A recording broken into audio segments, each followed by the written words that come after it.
నమస్కారం, G news కి స్వాగతం. నేను మీ శ్రీనివాస్. ఈ రోజు వార్తల్లో విశేషాలు ఇప్పుడు చూద్దాం. ఢిల్లీలోని తన కార్యాలయంలో డ్రోన్ల పరిశోధన మరియు విడి భాగాల తయారీ పురోగతిని కేంద్ర పౌర విమానయాన శాఖ మంత్రి కింజరాపు రామ్మోహన్ నాయుడు సమీక్షించారు.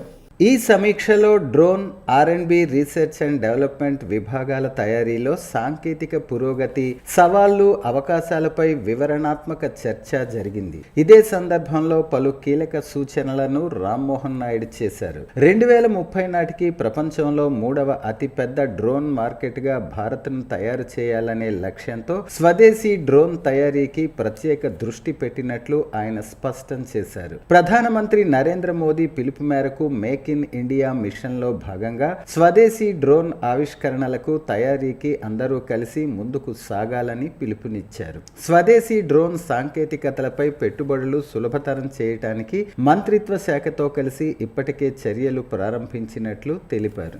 2026-27 ఆర్థిక సంవత్సరానికి సంబంధించి రానున్న అసెంబ్లీ సమావేశాల్లో ఆంధ్రప్రదేశ్ వార్షిక బడ్జెట్ ను ప్రవేశపెట్టనున్న నేపథ్యంలో ముందస్తుగా బడ్జెట్ కూర్పుపై రాష్ట్ర వ్యవసాయ మరియు పశు సంవర్ధక శాఖ మంత్రి కింజరాపు అచ్చెన్నాయుడు, ఆర్థిక శాఖ మంత్రి శ్రీ పయ్యావుల కేశవ్తో సమావేశమయ్యారు. ఈ సందర్భంగా రాష్ట్రంలో రైతన్నలకు బలమైన అండగా నిలిచేలా వ్యవసాయ అనుబంధ శాఖల అభివృద్ధికి, అలాగే రాష్ట్రంలో పాడి పరిశ్రమను మరింత ప్రోత్సహించే దిశగా వ్యవసాయ మరియు పశు సంవర్ధక శాఖలకు అవసరమైన నిధుల కేటాయింపులపై సుదీర్ఘంగా చర్చించారు. రైతుల ఆదాయం పెంపు, వ్యవసాయ ఉత్పాదకత వృద్ధి, ఆధునిక సాంకేతికత అమలు, పశు సంవర్ధక రంగ విస్తరణ వంటి అంశాలకు బడ్జెట్లో ప్రత్యేక ప్రాధాన్యత కల్పించాలని మంత్రి అచ్చెన్నాయుడు ఆర్థిక మంత్రికి విజ్ఞప్తి చేశారు. అదేవిధంగా వ్యవసాయ అనుబంధ శాఖల పరిధిలో ముఖ్యమైన కార్యాలయ భవనాలు, మౌలిక వస్తువుల నిర్మాణం కొనసాగుతున్న మరియు ప్రతిపాదిత ప్రాజెక్టుల అమలుకు అదనపు నిధులు అవసరమని వివరించారు. ఈ నేపథ్యంలో వ్యవసాయ మరియు అనుబంధ శాఖల కోసం అదనపు బడ్జెట్ కేటాయింపులు చేయాలని మంత్రి అచ్చెన్నాయుడు కోరారు. ఈ విజ్ఞప్తిపై ఆర్థిక మంత్రి పయ్యావుల కేశవ్ సానుకూలంగా స్పందిస్తూ రైతు సంక్షేమం, వ్యవసాయ పశు సంవర్ధక రంగాల అభివృద్ధికి కూటమి ప్రభుత్వం పూర్తి ప్రాధాన్యత ఇస్తుందని భరోసా ఇచ్చారు. రాబోయే బడ్జెట్లో ఈ రంగాలకు తగిన నిధులు కేటాయించే దిశగా అవసరమైన చర్యలు తీసుకుంటామని హామీ ఇచ్చారు. భారత ప్రభుత్వ కేంద్ర పారిశ్రామిక భద్రతా దళం ఆధ్వర్యంలో వందే మాతర గీతం రచనకు 150 ఏళ్లు పూర్తయిన సందర్భంగా ప్రతిష్టాత్మకమైన వందే మాతరం కోస్టల్ సైక్లోథాన్ 2026 రెండో ఎడిషన్లో భాగంగా గురువారం శ్రీకాకుళం జిల్లా సోంపేట మండలం బార్వా సముద్ర తీర ప్రాంతంలో ఇచ్చాపురం ఎమ్మెల్యే, రాష్ట్ర ప్రభుత్వ విప్ బి అశోక్ సైకిల్ యాత్ర జెండా ఊపి ప్రారంభించారు.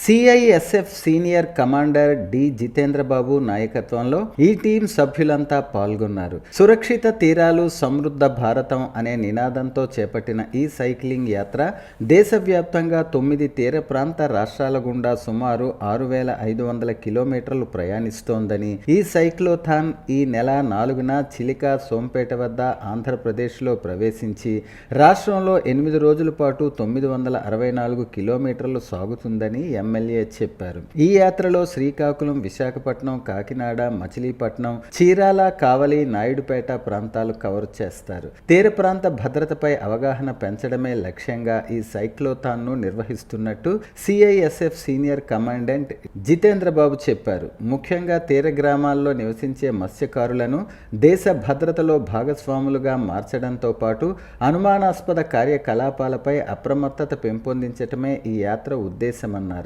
అలాగే పాఠశాల విద్యార్థులు, యువతలో దేశభక్తిని పెంపొందించి భద్రతా దళాల్లో చేరేందుకు ప్రోత్సహించడం, సైక్లింగ్ వంటి శారీరక వ్యాయామాల ప్రాముఖ్యతపై అవగాహన కల్పించడం కూడా ఈ కార్యక్రమ ప్రధాన లక్ష్యాలుగా పేర్కొన్నారు. బారువా తీర ప్రాంతంలో అక్కడ విద్యార్థులతో సామాజిక, సాంస్కృతిక కార్యక్రమాలు నిర్వహించారు. తీర ప్రాంత భద్రతతో పాటు జాతీయ సమగ్రతను చాటి చెప్పే ఈ వందే మాతరం కోస్టల్ సైక్లోథాన్ 2026 కార్యక్రమం ఫిబ్రవరి 22న ముగియనుందని, ప్రజలు యువత పెద్ద ఎత్తున ఈ యాత్రలో పాల్గొనాలని ముందుగా సైక్లోథాన్ 2026కు సంబంధించి ఏవీ మరియు టీజర్స్ను ప్రదర్శించారు. స్వచ్ఛాంధ్ర కార్పొరేషన్ ద్వారా పంపిణీ జరిగిన 8 ఎలక్ట్రానిక్ వాహనాలను జిల్లా కలెక్టర్ స్వప్నిల్ దినకర్ పున్కర్ జెండా ఊపి లాంఛనంగా ప్రారంభించారు.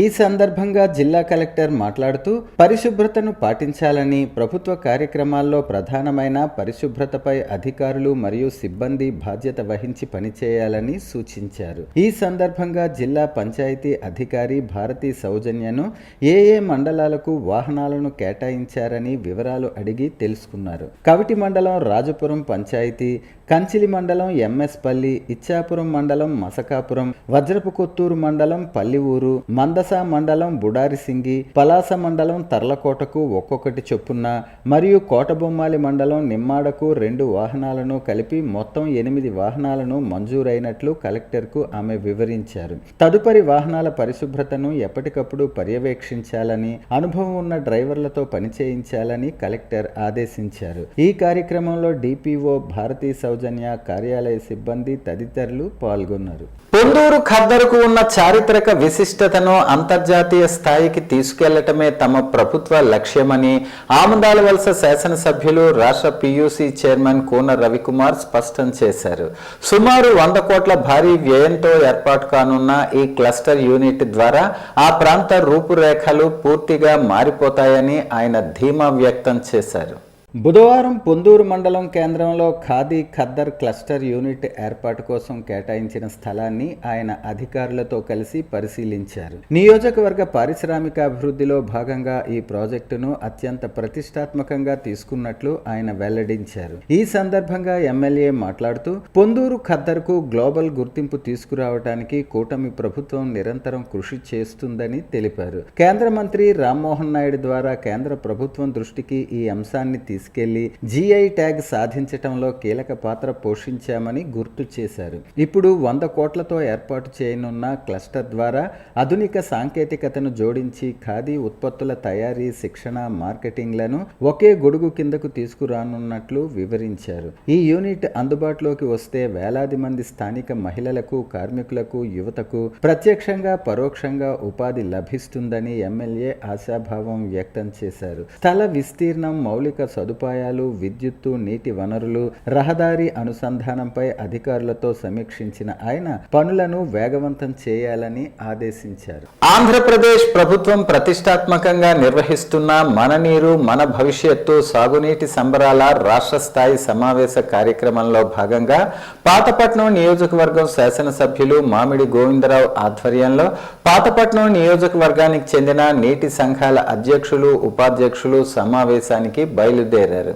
సాగునీటి సంఘాలు రైతుల భవిష్యత్తుకు వెన్నుముకలని, నీటి వనరుల సమర్థ వినియోగంతోనే వ్యవసాయ అభివృద్ధి సాధ్యమవుతుందని, రాష్ట్ర ప్రభుత్వం రైతుల సంక్షేమాన్ని ప్రధాన లక్ష్యంగా పెట్టుకుని సాగునీటి రంగానికి అత్యంత ప్రాధాన్యత ఇస్తోందని ఈ సమావేశం ద్వారా సాగునీటి సంఘాల బలోపేతం, రైతులకు మరింత మేలు జరిగే విధంగా కీలక నిర్ణయాలు తీసుకోనున్నట్లు ఆశాభావం వ్యక్తం చేశారు. పాతపట్నం నియోజకవర్గం నుంచి నీటి సంఘాల ప్రతినిధులు హాజరవటం గర్వకారణమని ఎమ్మెల్యే కొనియాడారు. ఈ కార్యక్రమంలో నీటి సంఘాల నాయకులు, స్థానిక పార్టీ ప్రతినిధులు, కార్యకర్తలు పాల్గొన్నారు.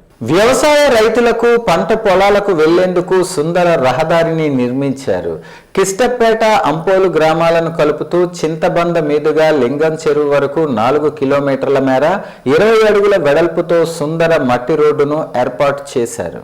శ్రీకాకుళం ఎమ్మెల్యే గొండు శంకర్ ప్రత్యేక చొరవ తీసుకుని రోడ్డు ఏర్పాటుకు మార్గం సుగమం చేశారు. స్వయంగా ఎమ్మెల్యే శంకర్ ప్రత్యేక చొరవ తీసుకుని అంపోలు పంచాయతీ లింగం చెరువు నుంచి కిష్టపేట పంచాయతీ చింతబంద గట్టు మీదుగా ఆహ్లాదకరమైన మట్టి రోడ్డును ఏర్పాటు చేశారు. అవసరమైన మేరకు పైపులు ఏర్పాటు చేసేందుకు కూడా చర్యలు చేపట్టనున్నారు. రహదారిని మరింత అభివృద్ధి చేసేందుకు కూడా కృషి చేస్తున్నారు. ఎమ్మెల్యే శంకర్ స్వయంగా కాలి నడకన పర్యటించి వాస్తవ వాస్తవాలను పరిశీలించి అవసరమైన మేరకు మరింత అభివృద్ధి చేసేందుకు చర్యలు చేపట్టామన్నారు. రహదారి ద్వారా రైతులకు ఎంతో ఉపయోగకరంగా ఉంటుందని, పంట చేను కల్లాలకు తీసుకొచ్చేందుకు చాలా ఉపయోగకరంగా ఉంటుందన్నారు. 2 గ్రామాల ప్రజలు సంతోషం వ్యక్తం చేస్తూ ఎమ్మెల్యే శంకర్ కు కృతజ్ఞతలు తెలుపుతూ సంతోషం వ్యక్తం చేస్తున్నారు. అంపోలు గ్రామ పంచాయతీ ప్రజలు, కిష్టపేట గ్రామ పంచాయతీ ప్రజలు, రైతులు, కూటమి నాయకులు తదితరులు ఈ కార్యక్రమంలో పాల్గొన్నారు. ఉపాధి హామీ పథకాన్ని విబిజి రామ్జీగా మార్పు చేయటం అన్యాయమని,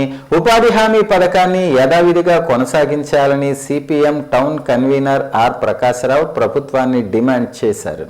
రాష్ట్ర వ్యాప్త పిలుపులో భాగంగా సిపిఎం ఆధ్వర్యంలో శ్రీకాకుళం మండల పరిషత్ కార్యాలయం వద్ద నిరసన చేపట్టారు. ఈ సందర్భంగా నాయకులు మాట్లాడుతూ కేంద్ర ప్రభుత్వం కలిసికట్టుగా ఉపాధి హామీని నీరుగారుస్తుంటే రాష్ట్రంలోని కూటమి ప్రభుత్వం వంతపాడుతోందని విమర్శించారు. ఉపాధి హామీ పథకంలో ఇప్పటి వరకు కేంద్ర ప్రభుత్వం వాటా 90%, రాష్ట్ర ప్రభుత్వం వాటా 10% కాగా ప్రస్తుతం దానిని కేంద్రం 60%కి తగ్గించుకుని రాష్ట్ర ప్రభుత్వాలపై తీవ్ర భారం మోపుతోందని ఆవేదన వ్యక్తం చేశారు. మన రాష్ట్రంలో కూటమి ప్రభుత్వం వ్యతిరేకించకపోగా స్వాగతిస్తోందని విమర్శించారు. కేంద్ర ప్రభుత్వం ఉపాధి హామీకి నిధులు సమకూర్చడంలో ఏడాదికేడాది తగ్గించుకుంటూ 125 రోజుల పని దినాలు కల్పిస్తామనటంలో నేతి బీరకాయలోని నెయ్యి చందంగా తయారైందని దుయ్యబట్టారు. గ్రామీణ ప్రాంతాల్లో ఉపాధి లేక పట్టణాల్లోకి వలస వెళ్లారు. పట్టణాల్లో ఉపాధి పథకాలు లేవు. ఈ పరిస్థితుల్లో పట్టణ పేదలకు ఉపాధి పథకం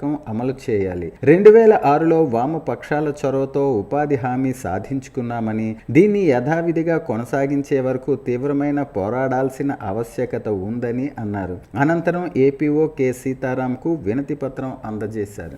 మహాత్మా గాంధీ జాతీయ గ్రామీణ ఉపాధి హామీ చట్టం 2005ను పునరుద్ధరించాలని, లేబర్ కోడ్లు రద్దు చేయాలని కోరుతూ ఫిబ్రవరి 12న దేశవ్యాప్త సమ్మె జయప్రదం చేయాలని సిపిఎం పార్టీ జిల్లా కార్యదర్శి డి గోవిందరావు, జిల్లా కమిటీ సభ్యులు సంగారు లక్ష్మీనారాయణ పిలుపునిచ్చారు. గ్రామీణ పేదలకు, రైతులకు, కూలీలకు అండగా ఉన్న మహాత్మా గాంధీ జాతీయ ఉపాధి హామీ చట్టాన్ని పునరుద్ధరించాలని, విబిజి రామ్జీ పథకం రద్దు చేయాలని కోరుతూ సోంపేట ఎంపీడీఓ, ఎంఆర్ఓ కార్యాలయాల వద్ద సిపిఎం ఆధ్వర్యంలో ధర్నా చేశారు. ఈ సందర్భంగా వారు మాట్లాడుతూ సిపిఎం వామపక్ష పార్టీల మద్దతుతో ఆధారపడిన యూపీఏ 1 ప్రభుత్వం వామపక్ష పార్టీల ఒత్తిడి, కృషితో వచ్చిన 2005 మహాత్మా గాంధీ జాతీయ ఉపాధి హామీ పథకాన్ని మోడీ ప్రభుత్వం రద్దు చేయటం వల్ల గ్రామీణ ప్రాంతాల్లో వ్యవసాయ కూలీలకు, పేద రైతులకు నష్టమని, పని హక్కు పోతుందని అన్నారు. ఈ పథకం అమలు వల్ల వ్యవసాయ కార్మికులకు పని గ్యారంటీ కలిగింది. కార్పొరేట్ల ఒత్తిడితోనే కొత్త చట్టం తెచ్చారని అన్నారు. కార్పొరేట్ వర్గాలు చౌక శ్రమ కోసం, వేతనాలు తగ్గింపు కోసం లేబర్ కోడ్లు తెచ్చారు. ప్రత్యక్ష దైవం, ఆరోగ్య ప్రదాత శ్రీ సూర్యనారాయణ స్వామివారిని గురువారం Panchayati Raj and rural development commissioner IAS V R Krishnateja Mylavarapu దేవాలయానికి విచ్చేసి స్వామివారిని దర్శించుకున్నారు. వారికి ఆలయ ప్రధాన అర్చకులు ఇప్పిలి శంకర శర్మ, ఆలయ జూనియర్ అసిస్టెంట్ చక్రవర్తి ఘనంగా స్వాగతం పలికారు. తదుపరి ఆలయ అర్చకులు మరియు వేద పండితులు వేద మంత్రాలతో ఆశీర్వదించారు. వారికి శ్రీ స్వామివారి ప్రసాదాలను చిత్రపటం అందజేశారు. కేంద్ర పార్లమెంటులో ఆర్థిక మంత్రి నిర్మలా సీతారామన్ ప్రవేశపెట్టిన బడ్జెట్ అన్ని వర్గాల వారికి ఆమోదయోగ్యమైన బడ్జెట్ గా ఉందని సిక్కోలు జిల్లా వాసులు అంటున్నారు. వరుసగా కేంద్ర ఆర్థిక శాఖ మంత్రి హోదాలో తెలుగుంటి ఆడపడుచు నిర్మలా సీతారామన్ ప్రవేశపెట్టిన బడ్జెట్ వ్యవసాయ రంగానికి ఎంతో ఊతం ఇచ్చిందన్నారు. ఉద్యోగులకు వ్యక్తిగత ఆదాయం పన్ను ఉపశమనం కలగడం ఎంతో ఆనందదాయకంగా ఉందన్నారు. ఉపాధి హామీ పథకం విబిజి రామ్జీకి నిధులు అత్యధిక శాతం కేటాయించటం పట్ల చిన్న సన్నకారు రైతులు, వ్యవసాయ కూలీలు ఎంతో ఆనందం వ్యక్తం చేస్తున్నారు. దేశాభివృద్ధికి చిత్తశుద్ధితో పనిచేస్తున్న ఎన్డీఏ ప్రభుత్వానికి సిక్కోలు జిల్లా వాసులు ప్రత్యేక ధన్యవాదాలు తెలిపారు. ఈ బడ్జెట్ దేశాభివృద్ధికి దోహదపడుతుందని, తద్వారా అన్ని వర్గాల ప్రజలకు ఉపయోగపడుతుందని అన్నారు. రక్షణ రంగంలో విప్లవాత్మక మార్పులు రానున్నాయని, రక్షణ రంగానికి కేటాయింపులు పెరగటం వల్ల పటిష్టమైన భద్రత ఏర్పాటుకు అవకాశం ఉంటుందన్నారు. భారతదేశ గర్వించే వ్యక్తి మన తెలుగు మహిళ నిర్మలా సీతారామన్ గారు 8 సార్లు బడ్జెట్ని ప్రవేశపెట్టడం మనందరికీ గర్వకారణం. ఆ సందర్భంలో ఆంధ్రప్రదేశ్కి మౌలిక సదుపాయాలతో పాటు విమానయానం, కోస్టల్ కారిడారు, మెట్రో ఇలా అనేకమైనటువంటి వ్యాపార రంగాన్ని పెంచే విధంగా బడ్జెట్లు మనకి కేటాయించడం చాలా సంతోషదాయకం. గతంలో మనం చూసుకున్నట్టయితే చంద్రబాబు నాయుడు గారు వచ్చిన తర్వాత మన రాష్ట్రానికి కేంద్ర ప్రభుత్వం ఎంతో సాయం చేస్తూ వ్యాపారం కానివ్వండి, టెక్నాలజీ పరంగా కానివ్వండి, గూగుల్ లాంటి సంస్థలు కానివ్వండి, ప్రపంచంలో ఉన్న అనేక సంస్థలు ఆంధ్రప్రదేశ్ సహకరిస్తున్నాయి ఒక్క వ్యక్తి వల్ల, అదే చంద్రబాబు నాయుడు గారు. అలాంటి వ్యక్తి నిర్మలా సీతారామన్ కలిస్తే మన రాష్ట్రం మరింత ముందుకు వెళ్ళి మన వ్యాపారాలతో పాటు ప్రజలందరికీ తోడ్పాటు అవుతుందని తెలియజేసుకుంటూ సంతోషపడుతున్నాను. పాతపట్నం నియోజకవర్గం పాతపట్నం మండలం బూరగాం గ్రామంలో గ్రామ సభ మరియు రీసర్వే కార్యక్రమంలో పాల్గొన్న నియోజకవర్గ శాసనసభ్యులు మామిడి గోవిందరావు రైతులకు రాజముద్రతో ముద్రించిన పట్టాదారు పాసు పుస్తకాలు అందించారు. ఈ సందర్భంగా ఎమ్మెల్యే మాట్లాడుతూ రాష్ట్ర వ్యాప్తంగా రైతులకు కొత్త పట్టాదారు పాసు పుస్తకాలను పంపిణీ చేసేందుకు కూటమి ప్రభుత్వం అన్ని ఏర్పాట్లు పూర్తి చేసిందని తెలిపారు. గతంలో జగన్ ఫోటోతో ఉన్న పుస్తకాల్లోని తప్పులను సవరించి ఇప్పుడు కేవలం ప్రభుత్వ రాజముద్ర మరియు క్యూఆర్ కోడ్లతో అత్యంత పారదర్శకంగా వీటిని రూపొందించారని చెప్పారు. రీసర్వే పూర్తయిన 6,688 గ్రామాల్లోని 21.8 లక్షల మంది రైతులకు స్థానిక గ్రామ సభల ద్వారా రెవెన్యూ సిబ్బంది వీటిని అందజేయనున్నారని తెలిపారు. వెబ్ల్యాండ్ వివరాలతో కూడిన ఈ కొత్త పాస్ పుస్తకాలు రైతులకు పూర్తి భరోసా కల్పించనున్నాయని ఎమ్మెల్యే పేర్కొన్నారు. ఈ కార్యక్రమంలో ఎన్డీఏ కూటమి నాయకులు, రైతులు, మండల అధికారులు, కార్యకర్తలు పాల్గొన్నారు. హర్షవల్లి లయన్స్ క్లబ్ ఆధ్వర్యంలో శ్రీకాకుళం పట్టణంలో ప్రపంచ క్యాన్సర్ దినోత్సవ సందర్భంగా క్యాన్సర్ నివారణ అవగాహన సదస్సు నిర్వహించారు. హర్షవల్లి లయన్స్ క్లబ్ శ్రీకాకుళంలో నిర్వహించిన క్యాన్సర్ నియంత్రణ దినోత్సవ సదస్సుకు ముఖ్య అతిథిగా ప్రముఖ క్యాన్సర్ వ్యాధి నిపుణులు డాక్టర్ బి గౌరీ శంకర్ పాల్గొన్నారు. ఈ సందర్భంగా వారు మాట్లాడుతూ క్యాన్సర్ జన్యుపరంగా ఆహారపు అలవాట్ల వల్ల, వాతావరణ పరిస్థితుల వల్ల, ప్లాస్టిక్ వినియోగం వల్ల వచ్చే అవకాశాలు ఎక్కువగా ఉన్నాయని అన్నారు. ముందస్తు జాగ్రత్తలు పడి అదేవిధంగా వ్యాక్సిన్ వేయించుకోవటం ద్వారా, సక్రమ ఆహారపు అలవాట్ల ద్వారా క్యాన్సర్ నియంత్రించవచ్చని ఆయన అన్నారు. ప్రస్తుతం ఆధునిక వైద్యం వల్ల క్యాన్సర్ నియంత్రణకు అవకాశాలు మెరుగుపడ్డాయని డాక్టర్ గౌరీ శంకర్ తెలిపారు. సదస్సులో పాల్గొన్న వారు మాట్లాడుతూ ప్రభుత్వం క్యాన్సర్ వ్యాక్సిన్ను ఉచితంగా అందుబాటులో ఉంచాలని కోరారు.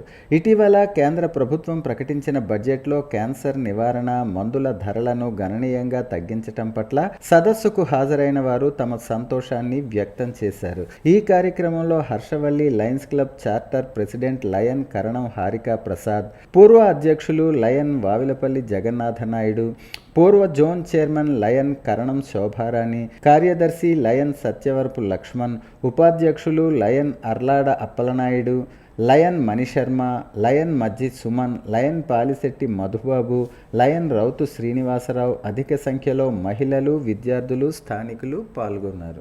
సో ఎవరైనా ఆడవాళ్ళు 40 సంవత్సరాల పైన ఎవరైనా ఉంటే మీకు లక్షణాలు ఉన్నా లేకపోయినా మ్యామోగ్రఫీ చేయించుకోండి. సో దానివల్ల ఉపయోగం ఏంటి? ఏమీ లేదంటే మీరు హాయిగా ఉండవచ్చు, క్యాన్సర్ లేదని. ఏదైనా లక్షణాలు ఉన్నాయంటే అర్లీ స్టేజ్లో మనం కొనుక్కుంటాం కాబట్టి కంప్లీట్గా క్యూర్ చేయడానికి అవకాశాలు ఉంటాయి. సో అందుకని స్క్రీనింగ్ టెస్ట్ చేసుకోవాలి. అలాగే ఆడవాళ్ళలో గర్భాశయ ముఖద్వార క్యాన్సర్స్ ఉంటాయి. మన ఇండియాలో అవి ఎక్కువగా ఉంటాయి. ఇండియాలో ఎక్కువగా ఉన్న వాటికి ఏంటంటే ప్యాచ్ మీద టెస్ట్ అని ఉంటుంది.